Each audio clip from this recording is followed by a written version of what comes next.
జై ఆంజనేయ, జై శ్రీరామ్, జై శ్రీరామ్. ఈ క్షేత్రము మహాక్షేత్రం, అంజనా పర్వతం. అంజనాదేవి ఆంజనేయ స్వామికి జన్మనిచ్చినటువంటి మహాక్షేత్రం ఇది. ఈ ఆంజనేయ స్వామి క్షేత్రంలో ఉదయాన ఆంజనేయ స్వామి బాలుడిగా ఉన్నప్పుడు బాగా ఆకలేస్తుంది. తల్లి లేదు, తల్లి పళ్ళు తేవడానికి వెళ్ళింది బయట ఆ స్వామివారి కోసం. ఆ సమయంలో ఉదయించే సూర్యుడు అక్కడ ఉదయిస్తుంటే చూసి అది పండేమో అనుకొని ఎగిరినాడట. వాయునందనుడు కదా, ఎగిరిపోయి అక్కడ ఆ యొక్క సూర్య భగవానుడు పండు అనుకొని తిందామని వెళ్ళేది మూతి కాలి. అందుకని ఆంజనేయ స్వామి సూర్య భగవాన్ని కదిలించినాడు. అప్పటి నుంచి ఆ యొక్క సూర్య భగవానుడికి ఆంజనేయ స్వామికి కలయికయ్యి సూర్య భగవానుడు ఆయనకు గురువుగారైనారట. అయితే రామచంద్ర స్వామి ఈ క్షేత్రం నుంచి వనవాసానికి వెళ్తున్నాడు సీతామ్మవారి కోసం. రావణాసుడు అపహరించినాడు సీతామ్మవారిని. ఆ సమయంలో రామచంద్ర స్వామి లక్ష్మణుడు ఇక్కడి నుంచి ఈ క్షేత్రం నుంచి బయలుదేరి లంకకు వెళ్తున్నారు.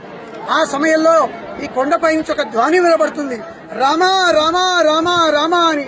ఆ యొక్క ధ్వని వినబడుతుంటే ఎక్కడి నుంచి ఈ ధ్వని వినబడుతుంది అని చెప్పని ఆ యొక్క రామచంద్ర స్వామి లక్ష్మణుడు ఇద్దరు కూడా ఈ కొండ ఎక్కి ఇక్కడికి వచ్చే వరకు ఆంజనేయుడు కూర్చున్నాడు. అప్పుడే ఆంజనేయ స్వామికి రామచంద్ర స్వామికి అలింగనం జరిగింది. ఇద్దరు కూడా అలింగనం చేసుకుని అప్పటి నుంచి ఆ యొక్క ఆంజనేయ స్వామి రాముడి భక్తుడయి లంకకు రాముడితో వెళ్ళినాడు.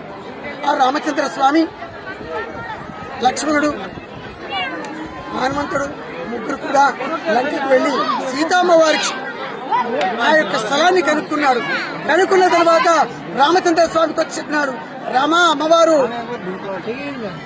ఎక్కడ లంకలో ఉంది, లువానా ఇలియా అనేటువంటి సమయంలో అక్కడ క్షేత్రంలో ఆ అమ్మవారు ఉంది, నాకు కనబడింది, అమ్మవారిని దర్శించుకున్నాను అన్నాడు.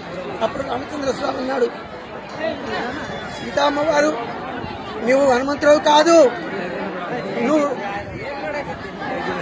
రావణాసుడు, నీ ఒక్క దుర్మార్గుడు, నన్ను చూడొద్దు అని.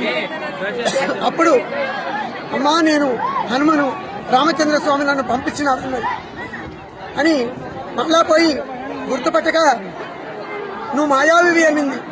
గుర్తుపట్టక ఆ అమ్మవారు కొంబు అడ్డం పెట్టుకుంది, హనుమంతుని చూడలేదు. మళ్ళా హనుమంతుడికి వెళ్ళి రాముడు చెప్తే ఆయన యొక్క అంగుళీకం ఇచ్చినారు, మా సీతామ్మవారికి ఇమ్మని ఇస్తే అప్పుడు ఆ యొక్క ఆంజనేయ స్వామి సీతమ్మ వారికి ఇచ్చినారు. లంకను చూసి రమ్మనంటే ఆ యొక్క హనుమంతుడు ఆంజనేయ స్వామిని ఎక్కడున్నాడు అనేటువంటి సీతమ్మ వారిని కనిపెట్టి రామచంద్ర స్వామి చెప్పినారు. అప్పుడు రామచంద్ర స్వామి లంక చూసి రమ్మంటే లంకంతా తగలబెట్టినాడు ఆంజనేయ స్వామి. అంత శక్తివంతుడు ఆ ఆంజనేయుడు. అప్పటి నుంచి ఆ యొక్క సీతామ్మవారు దొరికింది అంటే హనుమతి నుంచే దొరికింది. ఆ ఆంజనేయ స్వామి చూసి రామచంద్ర స్వామి సీతామ్మవారిని అప్పగించారు. శ్రీరామచంద్ర ఆశ్రిత పారిజాత సమస్త కళ్యాణ గుణాభిరామ సీతాముఖాంబోరుహ శంకరీక నిరంతరం మంగళమాతే. రామాయ రామభద్రాయ రామచంద్రాయ వేదసే రఘునాథాయ నాథాయ సీతాయ పతయే నమః. శ్రీరామచంద్ర ఆశ్రిత పారిజాత సమస్త కళ్యాణ గుణాభిరామ సీతాముఖాంబోరుహ శంకరీత నిరంతరం మంగళమాతే. రామాయ రామభద్రాయ రామచంద్రాయ వేదసే రఘునాథాయ నాథాయ సీతాయ పతయే నమః.